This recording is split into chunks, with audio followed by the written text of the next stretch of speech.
सोच जरा नर चेतन, कुछ दिन का जीवन सपना, बड़े पुण्य से पाया नर भाव, आत्म का चिंतन करना।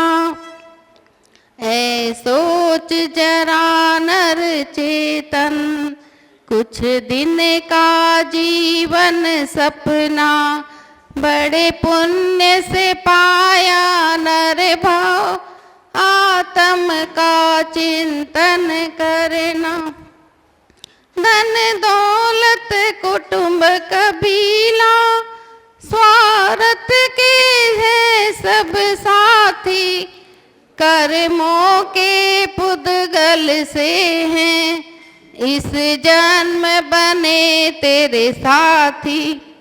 माया की रंगीली दुनिया, जीवन से तू है बिसरना, बड़े पुण्य से पाया नर भाव, आत्म का चिंतन करना। कर्मों की कषाय तूफानी, जीवन को डिगाते रहती, बेड़ी है कषायों की जो जीवन को बांधे रखती। अरिहंत देव शरणा, जीवन के क्षण को बिताना, बड़े पुण्य से पाया नर भाव, आत्म का चिंतन करना।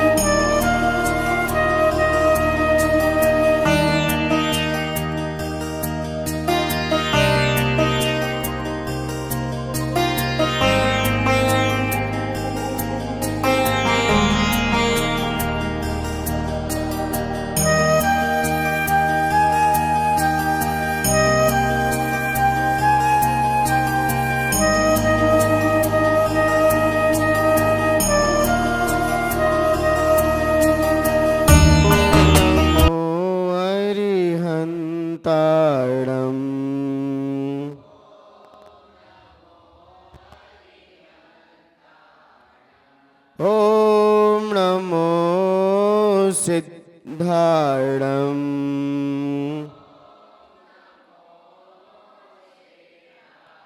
ओम नमो आयर्याणम। ओम नमो वज्रायाणम। ओम नमो लोहिषवशाहुणम।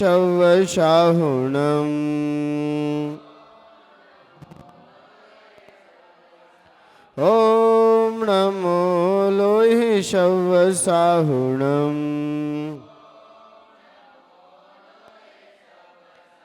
ब्रुवन्नमशिदपदाय वाक्य मिथ्याग्रहीद्या स्वयमेव लोच्यं लोकान्तिकेभ्यस्तवनं निशम्य वन्दे जिनेशं मुनिसोव्रतं तं। वन्दे जिनेशं मुनिसोव्रतं तं। वन्दे जिनेशं। गुरवः पान्तनो नित्यं ज्ञानदर्शननायकः चारित्रणगम्भीरः मोक्षमार्गोपदेशकः सरस्वती नमस्तुभ्यं वरदे कामरूपिणि। विद्यारम्भं करिष्यामि सिद्धिर्भवतु मे सदा। सिद्धिर्भवतु मे सदा। जय बोलिए अनंतानंद सिद्ध बनविष्टि भगवान की। प्रथम तीर्थंकर श्री ऋषभनाथ भगवान की। देवाय देवक श्री मुनिशोभ्रतनाथ भगवान की। धर्म तीर्थ शासन नायक अंतिम तीर्थंकर भगवान महावीर स्वामी के। परम पूज्य आचार्य भगवंत गुरु श्री कुंद कुंद स्वामी के।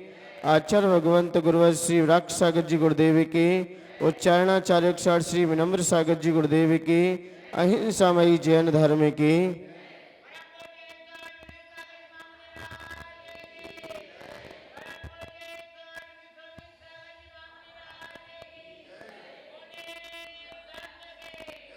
प्यारी प्यारी भव्य आत्माओं, हम सभी भगवान महावीर स्वामी के शासन में विराजित और उनकी ही देशना सुनने के लिए यहाँ उपस्थित हुए हैं।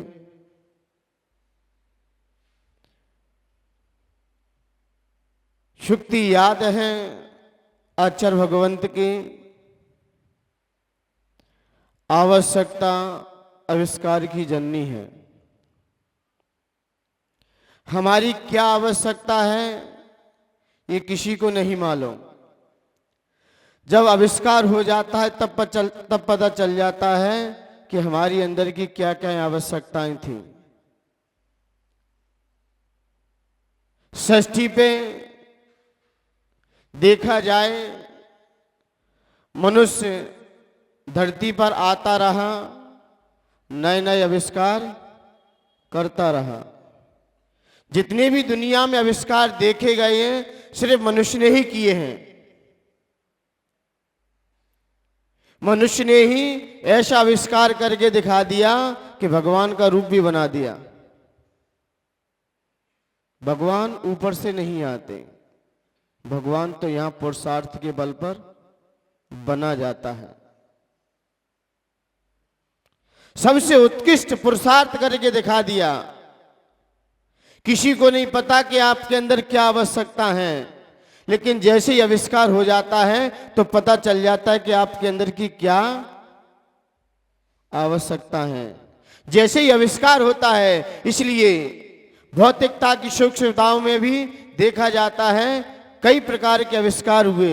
सुई से लेकर वायुमंडल तक भी लोग आविष्कार करते ही रहे। लेकिन आचार्य भगवंत कहते हैं हमें किसका आविष्कार करना है? तो आचार्य भगवंत कहते हैं पहले आवश्यकता तो रखो, क्या है आपकी। पहली आपकी क्या आवश्यकता क्या है, आविष्कार उसी का होगा। इसलिए आचार्य भगवंतों ने श्रावकों के लिए भी 6 क्या कहे हैं, आवश्यक कार्य कहे हैं। 6 आवश्यक कार्य किसका आविष्कार करेंगे? श्रावकों कितने आवश्यक कर्तव्य? 6 के कुछ और ज्यादा हैं? ज्यादा तो नहीं है। शादी करना, दुकान चलाना, बच्चों का पालन करना, बच्चों को पढ़ाना, सोना, विश्राम करना, ये आवश्यक नहीं है। घर में झाड़ू लगाना है, ये सांसारिक कार्य नहीं है। एक जो तुमने गलती कर ली ना उसकी सजा है। ये क्या है, क्या किया आपने, वो गलती नहीं होती तो ये कार्य भी नहीं करने पड़ते। फिर भी आचार्य भगवंतों ने श्रावकों के लिए कितने कर्तव्य कहे, कितने आवश्यक कार्य कहे? वो 6 आवश्यक कार्य हैं। जब तक हमारे 6 आवश्यक कार्य अच्छे से नहीं पल पाएंगे तब तक हमें किसी प्रकार का आविष्कार नहीं कर सकते। और आवश्यक कार्य क्यों करना है? क्यों करना है? क्योंकि हमें अपने जीवन का भी कुछ नया आविष्कार करके दिखाना है। और हमने कोई आवश्यक कार्य भक्ति से नहीं किया, तन्मयता के साथ नहीं किया, बड़ी लगनता से नहीं किया, तो मान्यवर आप किसी का आविष्कार नहीं कर सकते। लाइफ में किसी का भी आविष्कार नहीं कर सकते। इसलिए हमारी आवश्यकता ही आविष्कार का जन्म दे देती है। इसलिए आचार्य भगवंत ने सबसे पहला आवश्यक कर्तव्य बताया हमारा देव पूजन। देव पूजन के पूर्व आचार्य भगवंतों ने देव दर्शन की विधि को सिद्ध कर दिया कि जब तक आपको देव दर्शन की विधि सम्यक तरीके से नहीं मालूम तो आप आगे चल के अपना भी आविष्कार नहीं कर सकोगे। इसलिए आचार्य भगवंतों ने कहा है कि जब भी घर से निकलो, क्योंकि आवश्यक कार्य देव शास्त्र गुरु के सानिध्य में ही पूर्णता को प्राप्त हो सकते हैं। घर में आवश्यक कार्य का पालन होता है कि नहीं होता है? घर में तो कर्मों की सजा को भोगना पड़ता है, चाहे फिर अच्छे कर्म हो चाहे फिर बुरे कर्म हो।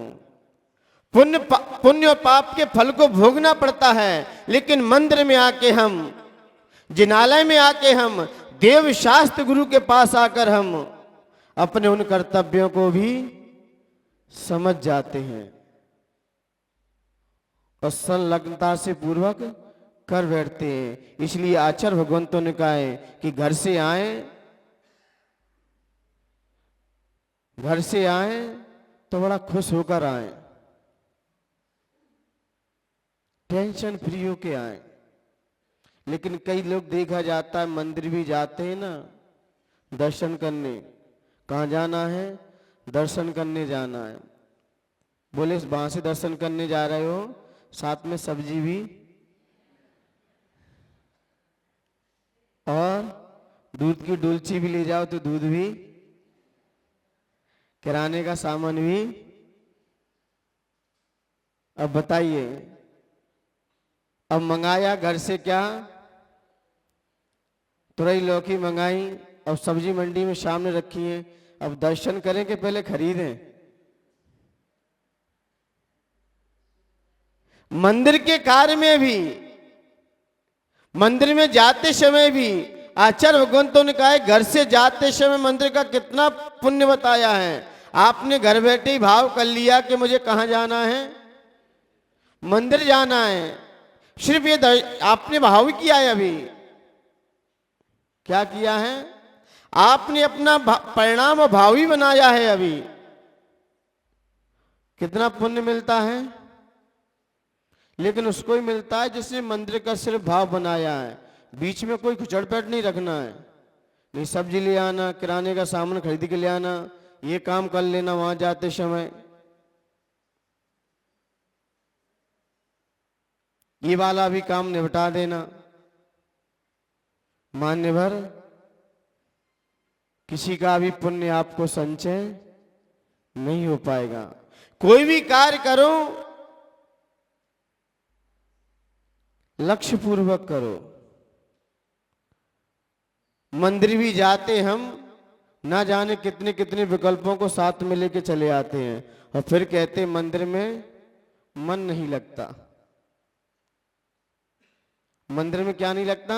मन नहीं लगता। इसलिए आचार्य भगवंतों ने कहा है कि मंदिर जाओ सबसे पहले उठते ही। कितने भी काम आपके पड़े हो, सबसे पहले उठते ही हमें स्नान करना चाहिए। 100 काम छोड़ दो, सबसे पहले क्या करना चाहिए? स्नान करना चाहिए। और स्नान करते ही हमें सबसे पहले कहाँ आना चाहिए? जिनालय में आना चाहिए। और कैसे? वो भी खुश होकर, आनंद से भरकर। अब मैं कहां जा रहा हूं? अब मैं किसके पास जा रहा हूं? क्यों जा रहा हूं?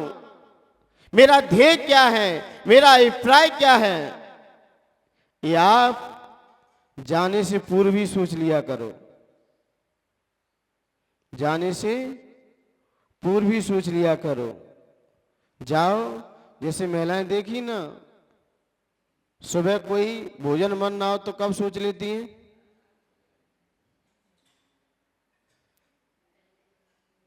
सुबह क्या बनाना है कब सोच के सो जाती हैं? मंदिर जाने का सोचा है कि हम मंदिर क्यों जा रहे हैं? क्यों जा रहे हैं? हमारा जाने का ध्येय क्या है? जब तक ये आपको मालूम नहीं चलेगा तब तक आपको मंदिर में ना योग लगेगा ना उपयोग लगेगा। जब योग और उपयोग नहीं लगेगा फिर शुद्ध उपयोग कैसे पहुंचोगे? कैसे पहुंचोगे? इसलिए आचार्य भगवंतों ने कहा कि मंदिर में जब भी जाओ सबसे पहले खुश होकर जाना चाहिए, निष्प्रय होके। किसी प्रकार का भी विकल्प नहीं लेना चाहिए। क्यों? हम क्यों जा रहे हैं मंदिर में? आप मंदिर पूछे क्यों जा रहे हो, तो बोल देना मैं अपना घर भूल गया हूं, इसलिए पड़ोसी के घर में जा रहा हूं। मुझे अनादिकाल हो गया अपने घर को भूले हुए, और पड़ोसी का घर मुझे याद है। और जिसे पड़ोसी का घर याद है, उसे एक ना एक दिन अपना घर भी याद आ जाएगा। आज नहीं तो कल जरूर याद आएगा उसको। लेकिन पड़ोसी के घर का ध्यान रखे रहना। और पड़ोसी का ही घर भूल गए तो अपना घर भूलने में आपको ज्यादा वक्त, हम भूले ही पड़े अपने घर को। भूले क्या? हम अनादि काल से ही भूले पड़े हैं। इसलिए क्या है, तेज भूख लगे तभी खाना खाना चाहिए, और नींद गहरी हो तभी सोना चाहिए, और प्यास गहरी हो तभी पानी पीना चाहिए। अपना घर भूल जाओ लेकिन पड़ोसी का घर जरूर याद रखना चाहिए। जरूर याद रखना चाहिए, क्योंकि पड़ोसी से ही हम अपना परिचय पा सकते हैं। पड़ोसी के माध्यम से ही हम अपने घर में आ सकते हैं। हमें पड़ोसी का ही ध्यान रखना पड़ता है। पड़ोसी का ही ध्यान रखना पड़ता है। कोई नहीं जानता कि नवकार नगर कहां पर है। दिल्ली में कोई पूछे कि नवकार नगर कहां पर है, किसी को नहीं मालूम। मुझे क्या पता नवकार नगर कहां है? क्या नवकार नगर है नहीं क्या? दिल्ली केंद्र में नवकार नगर नहीं आता है क्या?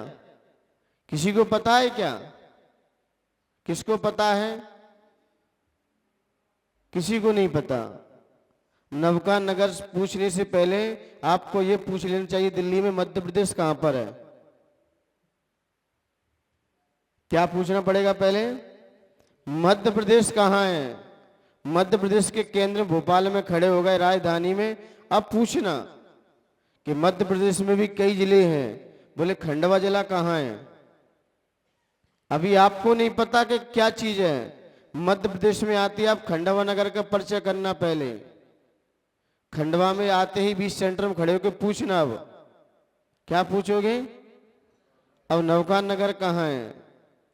नवकार नगर भी आ गए। अब आपका मकान किसी को नहीं पता तो कितने नंबर है। नवकार नगर के 20 सेंटर में खड़े होकर पूछना किसी व्यक्ति से कि जैन मंदिर के सामने वो सेठ जी रहते, उनका मकान कहां है, तो बता देगा आपको कहां पर आ गए। इसलिए पड़ोसी के से ही अपना पता चलता है। ऐसे ही हम अपनी आत्मा को अनादिकाल से भूले पड़े हैं। यहां पर सिर्फ अब भगवान से अपना परिचय करने आते हैं। भगवान का पहले परिचय करते हैं, उसके बाद हमारा परिचय तो स्वतः ही हो जाता है। तो इसलिए आचार्य भगवंतों ने कहा है, सबसे पहले जिनालय में आओ तो आनंद पूर्वक आओ, खुश मन होकर आओ, प्रसन्न चित्त होकर आओ, उदास चेहरा लेके मत आना। आप भगवान को खुश एकदम देखना। पहले अपने चेहरे पे स्माइल रखना, और स्माइल रखते हुए फिर भगवान को देखना। आपको देखने में भी आनंद ही आनंद आएगा, अंदर से खुशी होगी, तो भगवान का चेहरा भी आपको खुश नजर आएगा। और आनंद से खुशी नहीं है, मुंह लटका के आ गए, तो चेहरा भी कैसा है भगवान का। इसलिए खुश होके आओ।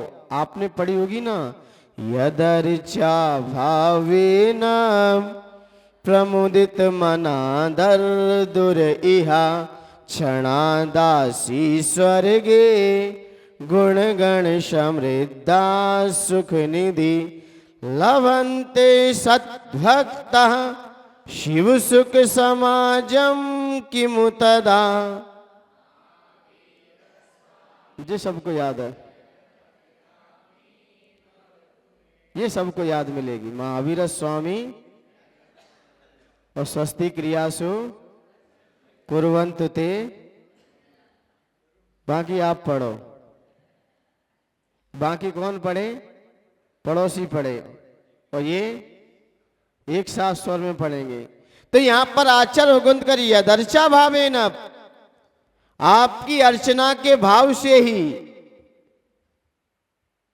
प्रमुदित मल वाला मेढक भी कहां चला गया? क्षणादासी स्वर्गीय। एक क्षण में ही कहां चला गया? स्वर्ग में चला गया। किससे गया? वो सिर्फ पूजन के भाव से गया है, भगवान के दर्शन के भाव से। प्रमुदित मन वाला मेढक भी यदि स्वर्ग जा सकता है, तो आपका सच्चा भक्त साक्षात भक्ति करने के माध्यम से मोक्ष चला जाए, तो इसमें क्या आश्चर्य की बात? कोई आश्चर्य है क्या? जब त्रियंच गति का जीव मात्र पूजन के भाव के, दर्शन के भाव से ही कहां चला गया? कहां चला गया? वो स्वर्ग में चला गया। और कोई भाव करके तो नहीं आया था कि हमें कुछ खरीदना है बीच में, कि कुछ खाना पीना है बीच में, कि आके खाना है।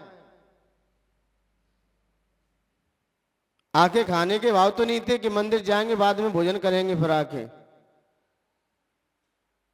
मंदिर वहां है, उसके बाद रखा रहने नाश्ता, अभी आ रहा है मंदिर होके। ऐसा भाव करके तो नहीं गया वो। किस भाव से गया? सिर्फ पूजन के भाव से, दर्शन के भाव से। वह मेढक भी कैसा मन वाला था? कैसा मन था उसका? प्रमुदित मन था। कैसा मन था? प्रमुदित मन से मेढक भी कहां चला गया? स्वर्ग में चला गया। इसलिए प्रमुदित होना चाहिए, खुश होके आना चाहिए मंदिर में। आपको कभी भी चेहरा लटका के भूल के नहीं आना चाहिए। कुछ कुछ स्थानों पर चेहरा नहीं लटकाना चाहिए। दुकान पे बैठो, क्योंकि दुकान क्या है? दुकान क्या है और ग्राहक क्या है? तो वहां पे भी आचार्य भगवंतों ने मंदिर में खुश होने के लिए कहा है, लेकिन नीतिकारों ने कहा है कि हमें खुश कब रहना चाहिए? हमेशा खुश रहना चाहिए। जितना खुश रह लिया वो जिंदगी आपकी है, और जितना उदास रहे वो जिंदगी पराई है। खुश रहिए। आपका कोई भी कार्य हो, कैसा भी कार्य हो, चेहरे पे हमेशा प्रसन्नता रखो। कितनी भी विपत्ति आ जाए, कितनी भी परेशानी सामने आ जाए, लेकिन चेहरा कभी नहीं उदास रखना चाहिए। विशेषकर जिनालय में आते समय। लेकिन जैसे ही जिनालय में आपका प्रवेश हो चुका है, फिर आचार्य भगवंत कहते हैं कि हमारा जैसे ही हम खुश होकर जिनालय आते हैं, तो आचार्य भगवंत कहते हैं उसका पुण्य बहुत तीव्र है, उसका पुण्य कोष बहुत जल्दी बढ़ेगा। आप जरा विचार कीजिए, चिंतन कीजिए। लड़के हो, लड़कों से कह दिया जाए कि कल आपको यहां से सनावत लड़की देखने जाना है।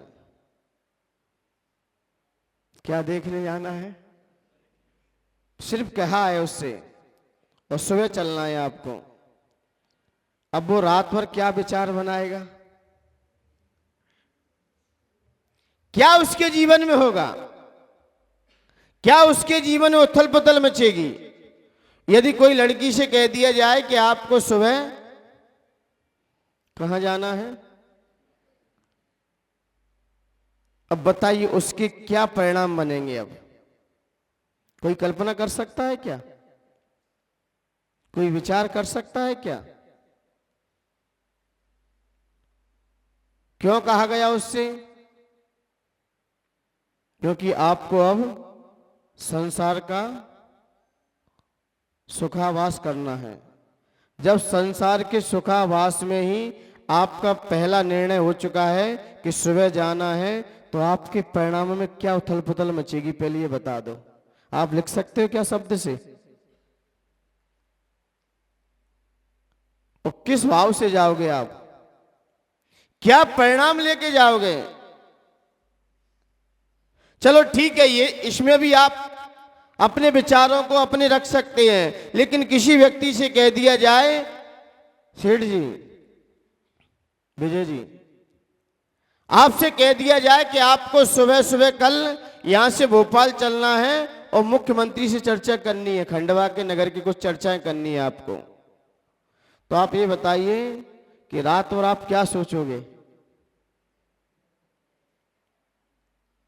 रात भर क्या विचार आएगा आपके अंदर? जब हम सामान्य व्यक्ति से चर्चा करने के लिए पहली बार मिलते हैं, तब हमारे परिणाम क्या होते हैं? पहली बार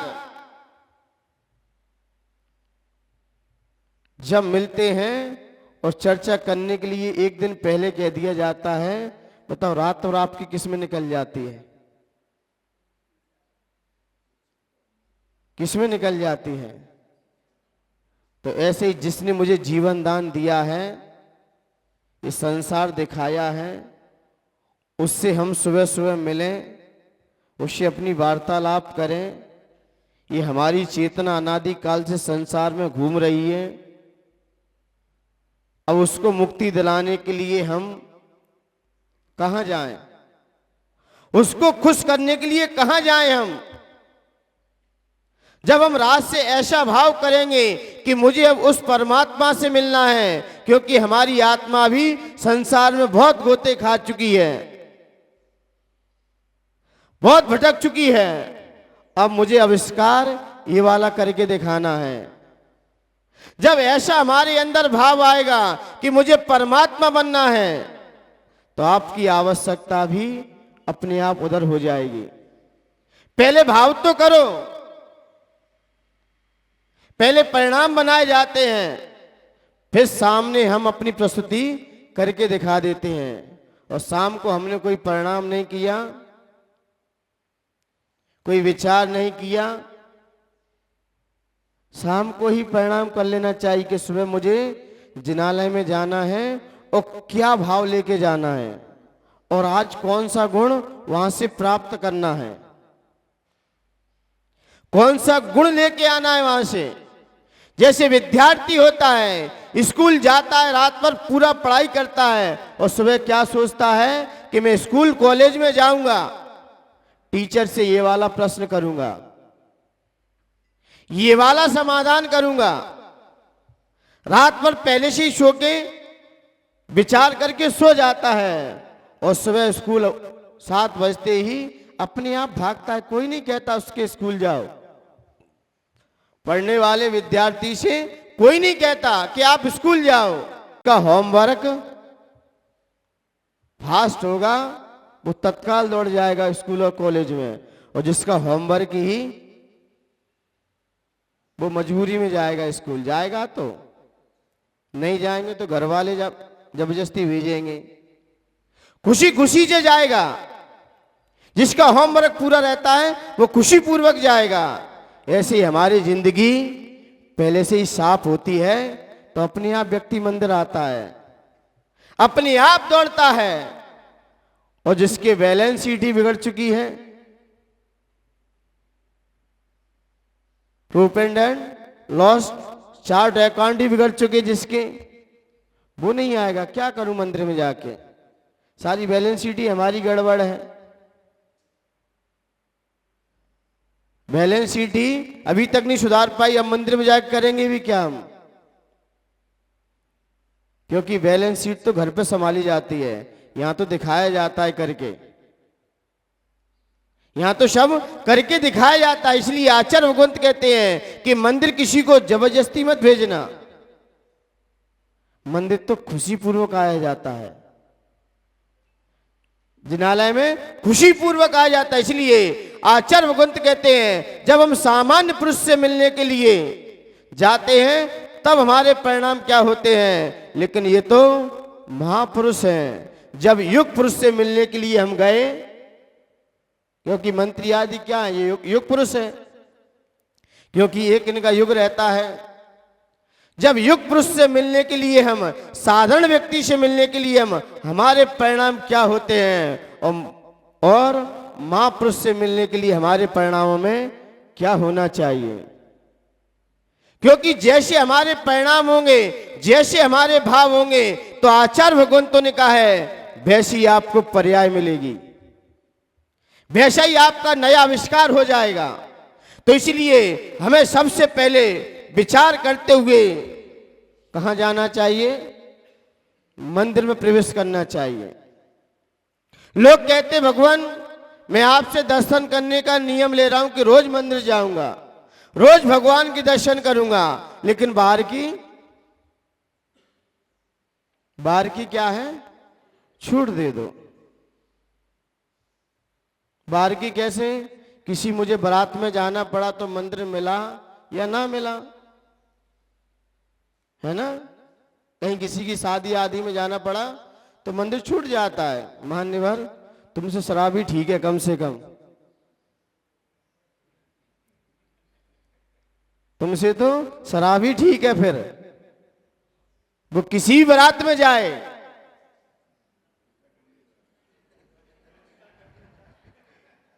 किसी भी की शादी में जाए, वो उसे तुम ले जाना, तुम आधे घंटे में ढूंढ लेगा, वो आधे घंटे में खोज ही लेगा। वो भले ही उसका अनजान स्थान है, उसे नहीं पता कि यहां क्या है।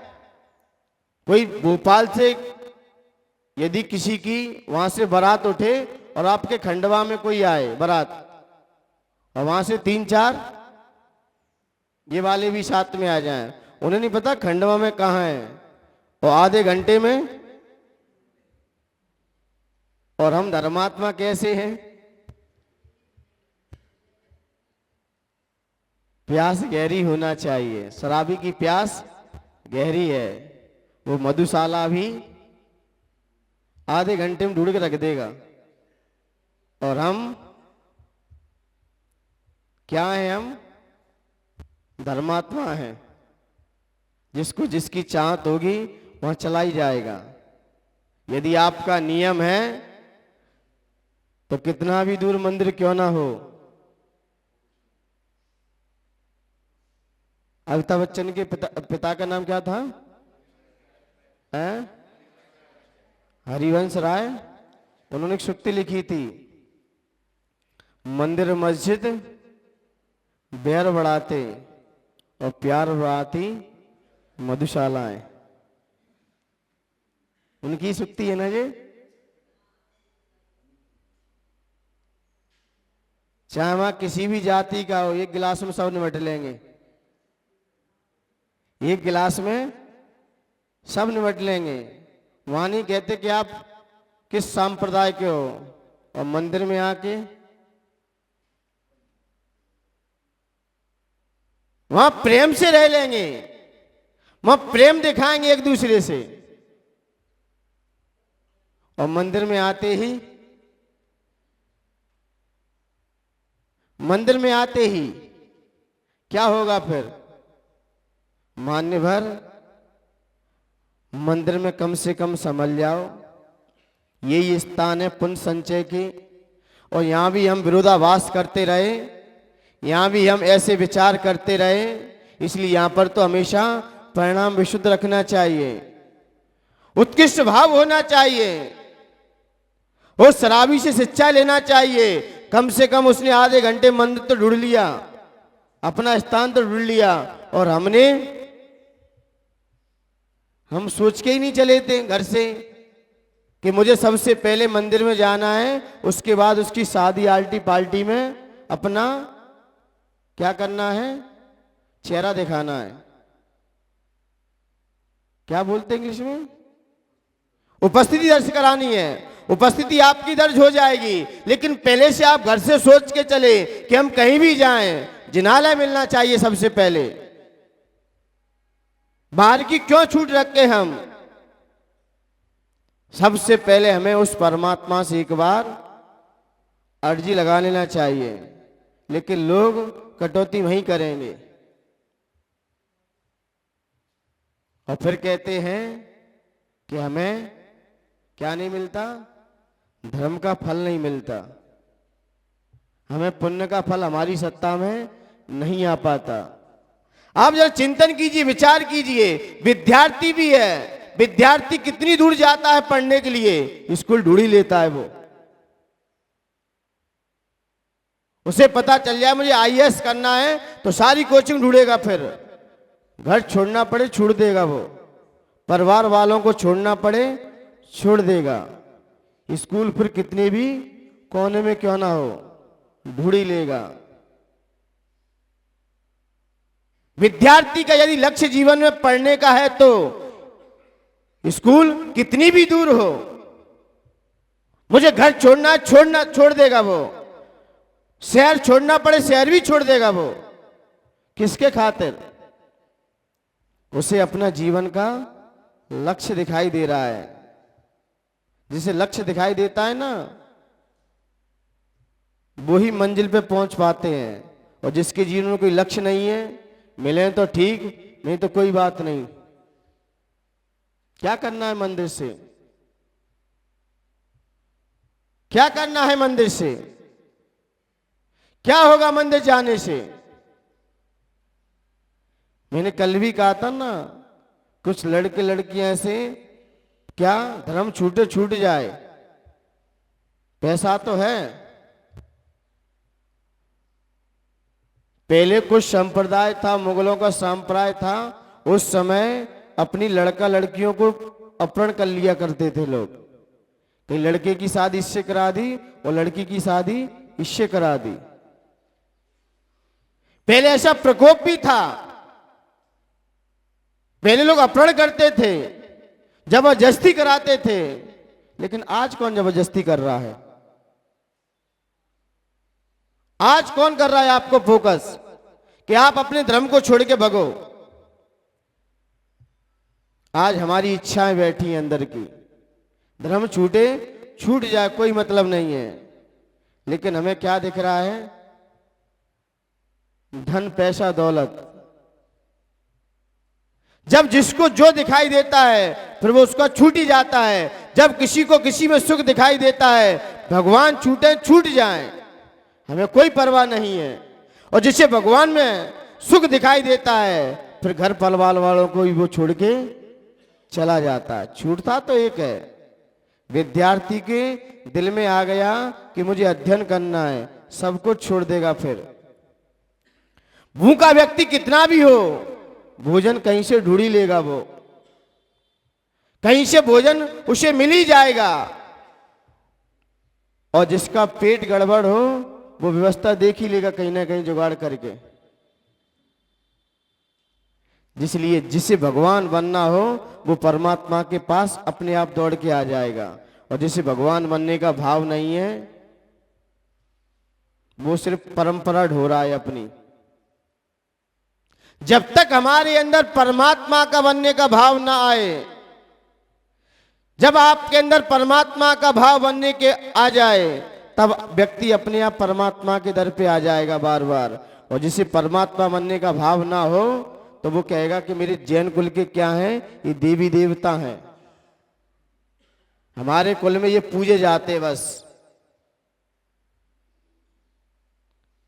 हमारे कुल में इनकी पूजा होती है। और क्यों होती है? ये तो जिनवाणी में लिखा है इसलिए हम पूज रहे हैं।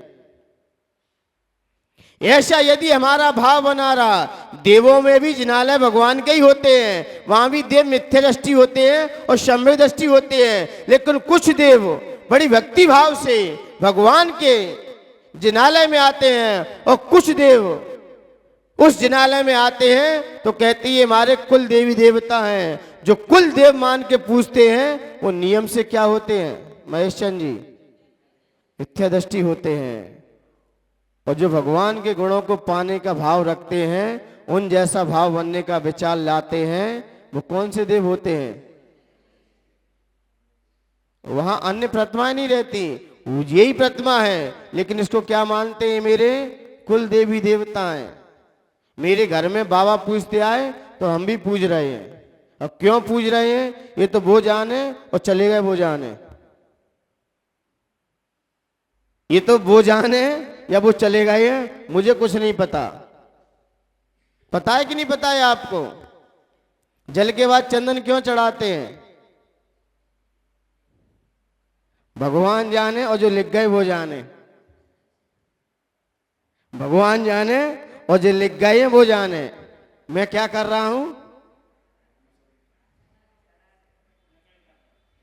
मैं क्या कर रहा हूं? मैं क्या कर रहा हूं फिर? और ये कब तक करते रहोगे? कब तक करते रहोगे? यही करते रहो, कुछ परिवर्तन भी लेके आओगे? समझने का भाव भी रखोगे, विचार करने का भाव भी रखोगे, और ये करते आए तो मान्यवर एक जिंदगी नहीं 100 जिंदगी मिल जाए तो भी कुछ होने वाला नहीं है। क्योंकि जैन दर्शन की क्रियाएं कैसी हैं? सब बांझ मत समझना, कोई ना कोई फलोदय में आता है इसका। जैन दर्शन की क्रियाएं जो भी करें, सबका फल सामने आता है, सबका निकल के आएगा। ये अपना जैन धर्म बांझ नहीं है।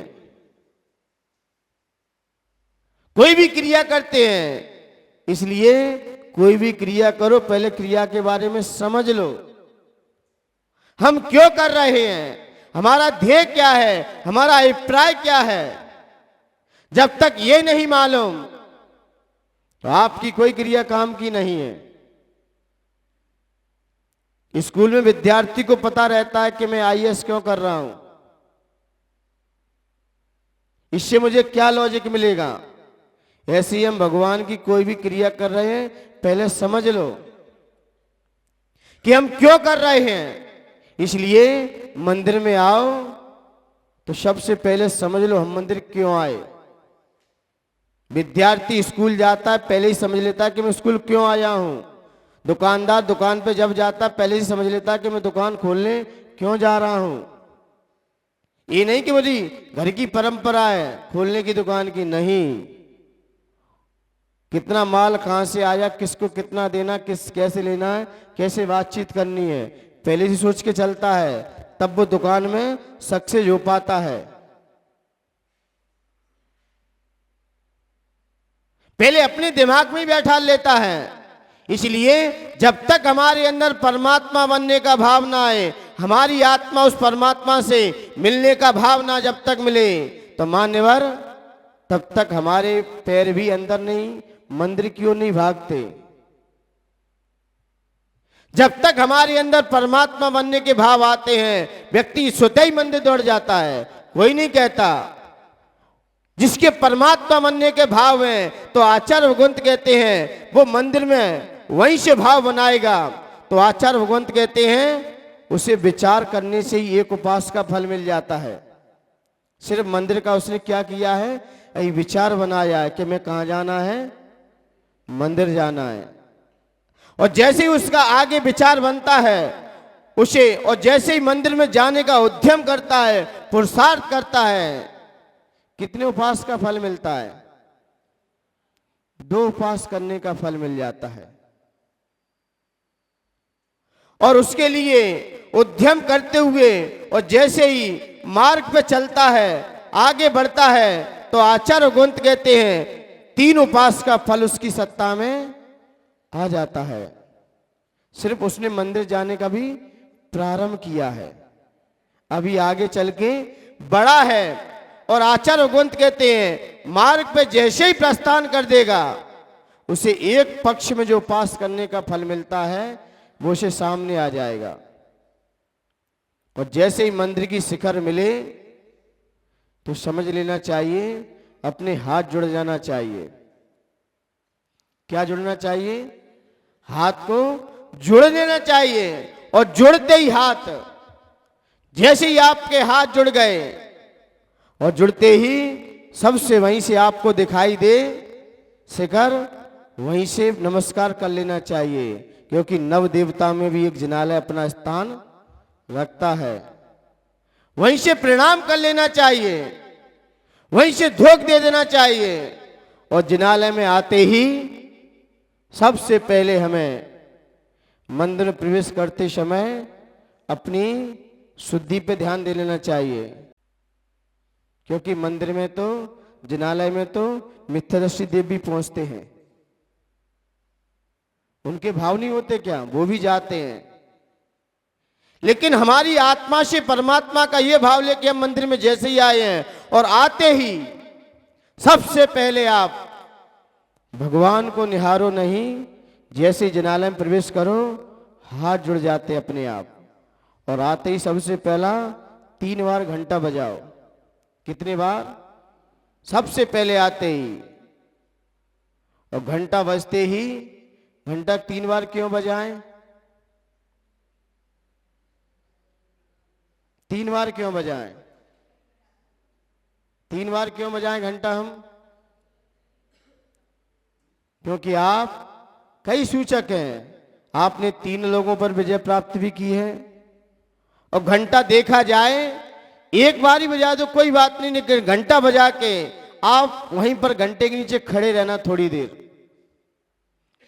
घंटा बजा के आगे मत बढ़ जाना, घंटा बजाओ वहीं खड़े हो जाओ। क्यों? क्योंकि हमारे जो अंदर के विकल्प हैं, जो विषय भोगों के जो विकल्प हैं, वो सारे टूट जाते हैं और हम अलर्ट हो जाते हैं, सक्रिय हो जाते हैं, सजग जाते हैं। और हमारे अंदर सावधानियां संकेत कर देती हैं कि हम जिनालय में क्यों आए हैं। स्कूल में जैसे ही घंटा बजता है विद्यार्थी अलर्ट हो जाते हैं, सावधान हो जाते हैं। घंटा किसका बजा है जे? पहले के लोग शास्त्रार्थ करते थे तो क्या बजता था? पहले ढोल बजता था। इससे पता चल जाता अब शास्त्रार्थ होने वाला है। युद्ध के मैदान में भी सबसे पहले ढोल बजा दिया जाता था कि अब सब लोग सक्रिय हो जाओ, सावधान हो जाओ, अब अपने अंदर ऊर्जा भर लो, अब बाहर के विकारों को सारे छोड़ दो, क्योंकि अब मैदान में उतर चुके हैं। तो इसलिए घंटा का बहुत महत्वपूर्ण स्थान रखा है। मंदिर में घंटा होना चाहिए और बजाते समय उसके नीचे ही खड़े रहना चाहिए, आगे नहीं बढ़ना चाहिए, क्योंकि उससे जो हमारी नेगेटिव ऊर्जा हमारे अंदर भरी है वो वहीं पर डैमेज हो जाएगी, वहीं पर निकल जाएगी और हमारा मन सक्रिय हो जाएगा।